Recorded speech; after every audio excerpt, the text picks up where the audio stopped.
17 years ago, Helen Miller, a young woman with a heart full of kindness, took in a 1-year-old orphan named Dylan. Living next door to Helen and her close friend, Dylan's arrival felt like a blessing, a sweet addition to their small-town Mississippi life.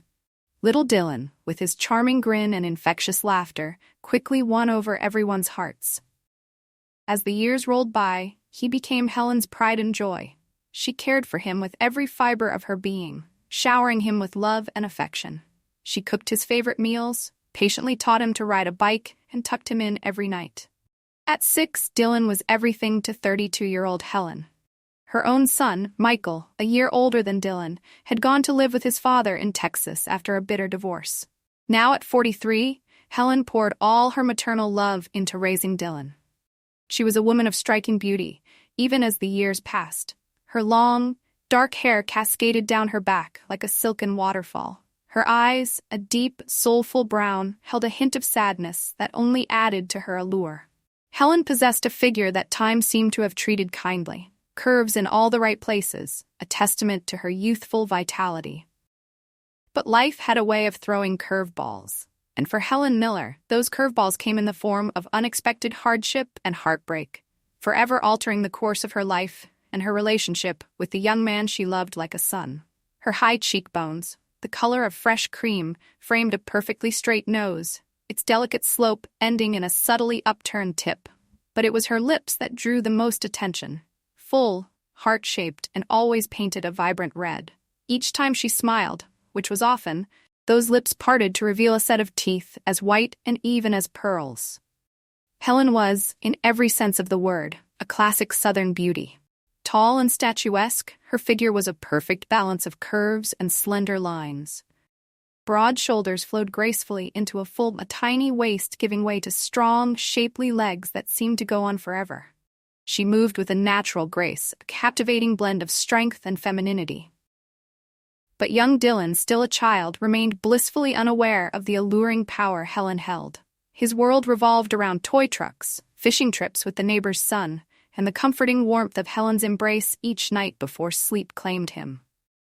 Then, life as they knew it changed. Dylan, now a young man on the cusp of adulthood, was sent away to Mobile to live with his birth parents. 5 long years passed, filled with longing and a growing curiosity about the woman he'd left behind. Finally, Dylan returned to his hometown, his heart filled with a jumble of emotions. He couldn't help but wonder what had become of Helen. Was she still as beautiful as he remembered? What was she doing with her life? He pictured her, perhaps, as a cashier in a bustling department store, her smile as radiant as ever, her laughter ringing through the aisles. He had no idea what awaited him at the end of that dusty Mississippi road. As Dylan pulled up to the address scrawled on the back of an old photograph, his heart sank. Gone was the quaint little cottage he remembered. In its place stood a run-down trailer, its faded paint peeling under the unforgiving Mississippi sun. A rusted bicycle lock secured the front door, a clear sign that Helen wasn't home. Dylan checked his watch. It was already past 5, the drive from Mobile taking longer than expected, thanks to a traffic jam on Highway 49.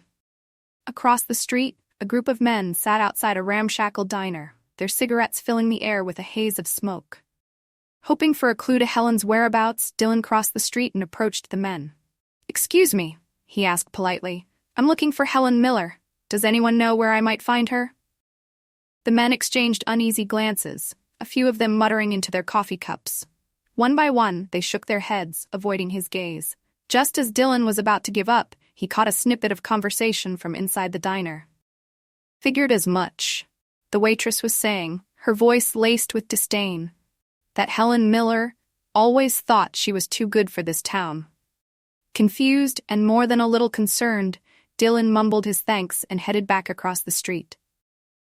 He climbed into his truck and drove a few blocks, finally stopping at a busy diner a few miles down the road.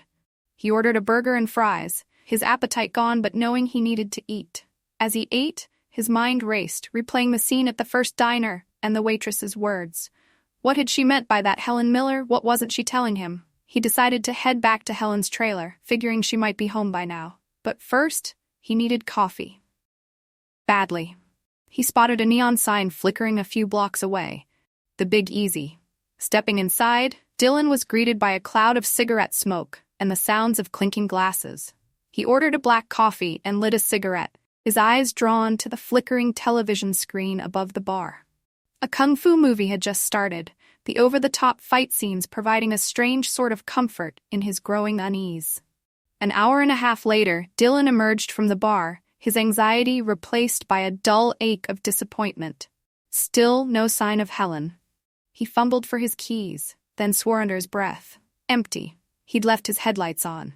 Cursing his own stupidity, Dylan started the long walk back towards Helen's, the humid night air clinging to him like a wet blanket.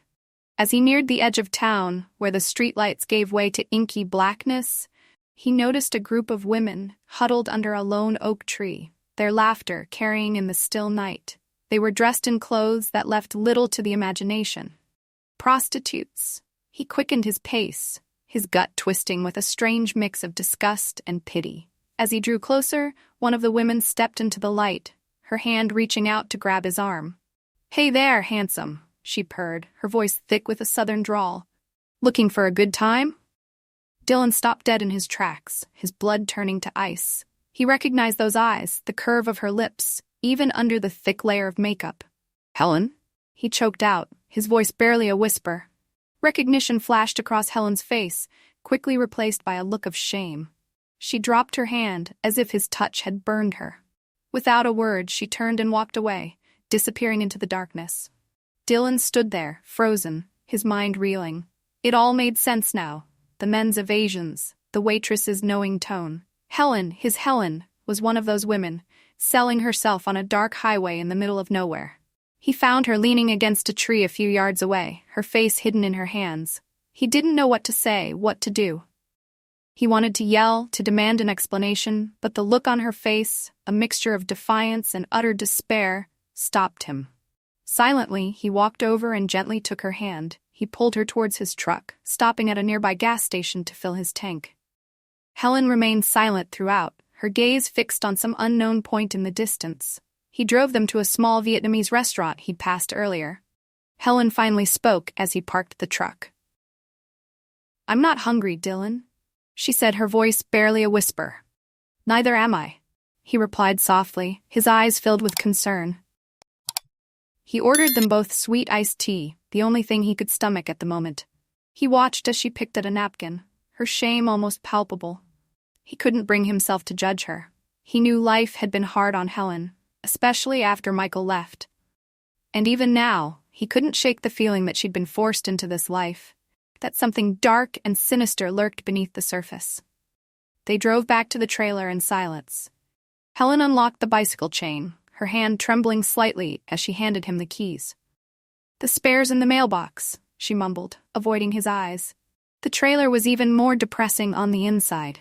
The air was thick with the smell of mildew and stale cigarettes.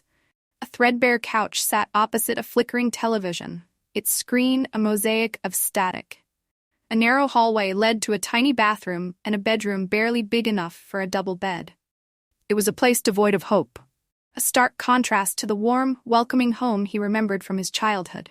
A narrow staircase, held together by hope and duct tape, led to a small loft area.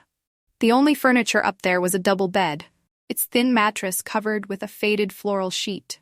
A single, rusty fan, bolted precariously to the wall, did little to combat the stifling heat. Dylan remembered sleeping in that bed with Helen when he was a child, her presence a comforting warmth beside him.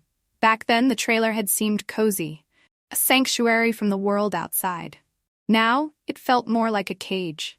Exhausted from the day's events, Dylan fell asleep almost instantly, his dreams haunted by images of Helen standing alone on that dark highway. The next morning, he woke to the sound of silence. Helen was gone. He knew without asking where she was, what she was doing. A wave of guilt washed over him, followed by a fierce determination to help her. He'd find a way to get her out of this life, even if it killed him. That night, Dylan went back to the Big Easy, needing a stiff drink and maybe some information. He'd learned from listening to the locals that Highway 49 was a popular spot for working girls. He watched as the women, most of them much younger than Helen, paraded up and down the side of the road, their laughter a jarring counterpoint to the darkness that surrounded them. He spotted Helen standing near the edge of the woods, her face hidden in the shadows. She looked out of place, a fading beauty lost in a sea of youthful desperation. He learned that the going rate for an hour with one of the girls was around $200. Helen, he was told, barely charged half that. She was often the target of cruel jokes, her age and desperation making her an easy mark. Dylan fell into a routine over the next few weeks. He'd spend his days wandering aimlessly around town, trying to ignore the pitying looks from the locals. Each night, he'd head to the Big Easy, drinking cup after cup of black coffee while he waited for Helen to finish her shift on Highway 49. He'd pick her up after midnight, keeping a safe distance from the other girls, his heart aching each time he saw her climb into the truck, her shoulders slumped with exhaustion. Helen, for her part, never mentioned her work, and Dylan couldn't bring himself to ask. She seemed to have accepted her fate, her only solace the brief moments of normalcy they shared during the day. She cooked him elaborate meals, her fried chicken and peach cobbler as delicious as he remembered, and insisted on giving him money for coffee and gas, even though he tried to refuse. One sweltering evening, Dylan found himself killing time at the Big Easy earlier than usual. He'd run out of excuses to stay away, and the thought of spending another minute in that stifling trailer was unbearable. He'd barely finished his first beer when a man sat down next to him, his face flushed and a wide grin plastered on his face. "You wouldn't believe it if I told you," the man slurred, his words thick with alcohol. "Saw Helen Miller out on Highway 49 the other night. That woman, she's something else. Still got it, you know what I mean?" Dylan froze, his blood turning to ice.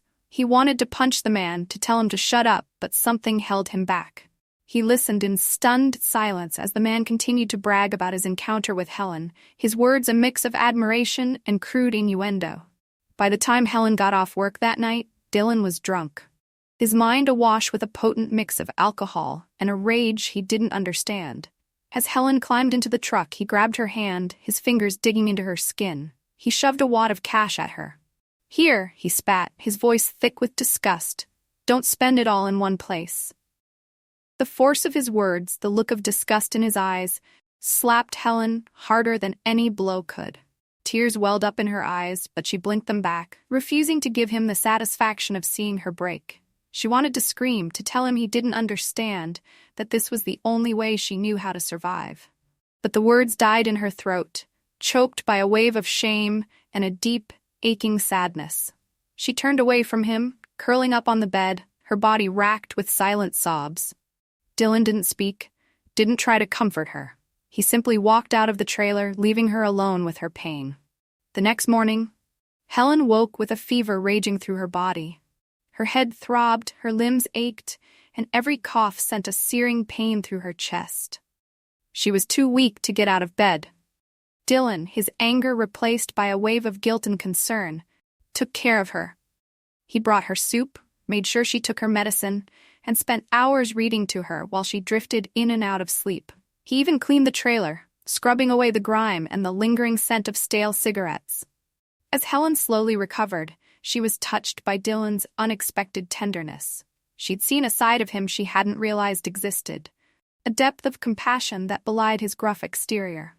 She knew he was struggling to understand her, to reconcile the woman she was now with the woman who had raised him. And in the quiet hours, as she lay in bed listening to Dylan moving around the trailer, she couldn't deny the feelings stirring within her. A longing for connection, a yearning for a kind of love she'd thought was lost to her forever. By the third night, Helen was well enough to move around on her own. She lay in bed, listening to the muffled sounds of Dylan doing laundry downstairs. Her mind raced, a confusing mix of gratitude, fear, and a yearning she couldn't quite place. 11 years. 11 long years she'd spent alone, her heart a barren wasteland. She'd given up on love, on the possibility of finding someone who would accept her, flaws and all. But Dylan, he was different. He was the one constant in her life, the one person she'd always loved unconditionally. And as she thought about him, about the warmth of his touch, the look in his eyes when he thought she wasn't looking, a blush crept up her cheeks, hot and unexpected. "Dylan?" she called softly. "Yeah?" he answered from downstairs. I think I'm feeling better, she said, her voice a husky whisper. Maybe you could come up here for a bit? A beat of silence then. Sure, Helen, just give me a minute. She heard his footsteps on the stairs, each step sending a flutter through her chest. She reached up to switch on the bedside lamp, but the bulb flickered and died, plunging the room into darkness. The trailer was plunged into darkness. Downstairs, the refrigerator shut off with a groan, leaving only the whirring of the old box fan to break the sudden silence. Damn it, Dylan muttered, his voice closer now. He stumbled on the stairs, his silhouette appearing in the doorway. Power must have gone out. You okay, Helen? She reached out blindly, her hand finding his arm. Her skin felt cool against his, sending a shiver through him. I'm here, he murmured, his voice barely audible. He moved closer, drawn by an invisible force. For a long moment they stood there, shrouded in darkness, their bodies just inches apart. Helen could feel the warmth radiating off of him, smell the familiar scent of his soap and the faintest hint of cigarettes. And then, as if on instinct, his arms were around her, pulling her close. His lips found hers, a feather-light touch at first, then deepening, becoming more insistent. Dylan, she whispered, her voice a mixture of warning and surrender. The light. He didn't answer. His kiss consumed her, erasing her words, her thoughts, her very sense of self. She'd never been kissed like this before, with such hunger, such raw need. This wasn't the kiss of a son. This was the kiss of a man. A man who desired her, who saw her as a woman, not just the mother figure he'd always known. A part of her, the part that clung to propriety, to the lines they were not supposed to cross, wanted to pull away. But another part, a part that had been dormant for so long she'd forgotten its existence, surged towards him, meeting his fire with an answering heat. She remembered that moment of panic just seconds before, when the darkness had descended and she'd reached out for him, needing his touch to ground her. But somewhere in that darkness, something had shifted between them. The lines had blurred, then vanished altogether. The feel of Dylan's hands on her body, firm yet gentle, sent a jolt of electricity through her. She'd spent years denying herself touch, affection, the basic human need for intimacy. But now, with Dylan, it felt different, forbidden yet impossible to resist. Her own breaths came in short, ragged gasps, mirroring the urgency of his kisses. Her fingers tangled in his hair, pulling him closer, wanting to erase the years, the distance, the chasm of their unspoken desires. His lips moved from hers, tracing a path down her cheek, her jaw lingering at the pulse point in her neck. He kissed her with a reverence that bordered on worship, his every touch speaking of a longing that echoed her own. It was true what they said. A woman never forgot her first love. And for Dylan, Helen had always been that. A love that had simmered beneath the surface, unspoken, unconsidered, until now. He'd tried to bury those feelings, to convince himself it was just the alcohol talking that night at the bar. But the image of Helen standing on that highway, vulnerable and exposed, had awakened something primal within him, a fierce need to protect her, to claim her as his own. Her illness had only intensified those feelings. He'd spent days tending to her, watching as she slept, her hair fanned out on the pillow, her breath soft and shallow. He'd tried to convince himself it was just concern, that he was just looking after the woman who had raised him. But deep down, he knew it was more than that. And now, surrounded by the darkness, the world outside fading to insignificance, there were no more pretenses, no more lies. There was only the feel of her body pressed against his, the intoxicating scent of her skin, the taste of her kiss, sweeter than any he'd ever imagined. They moved together, two souls seeking solace in the heat of their forbidden embrace. The air grew thick with unspoken desires, the boundaries of their past crumbling under the weight of their shared passion. For Dylan, it was a release, a torrent of emotions he'd kept bottled up for years. For Helen, it was a reawakening, a reminder of the woman she thought she'd lost forever. They were lost in their own world, oblivious to the passage of time, to the storm gathering outside, to the taboo they were breaking. In that moment, there was only the two of them, their bodies moving together in a rhythm as old as time itself. The storm broke sometime later, the rain a steady drumbeat against the trailer roof. Inside, entangled in each other's arms, Dylan and Helen lay in the aftermath of their passion. Exhausted, spent, yet strangely at peace. They didn't speak, didn't need to. Their bodies had spoken for them, confessing truths their hearts had kept hidden for too long. They had crossed a line, shattered a taboo, and there was no going back. As the first rays of dawn peeked through the dusty window, they clung to each other, their embrace a silent promise of things to come. They had stumbled into a love as unexpected as it was forbidden. And though their future was uncertain, one thing was clear. They would never forget this night, the night they surrendered to the fire that burned between them, a fire that threatened to consume them both.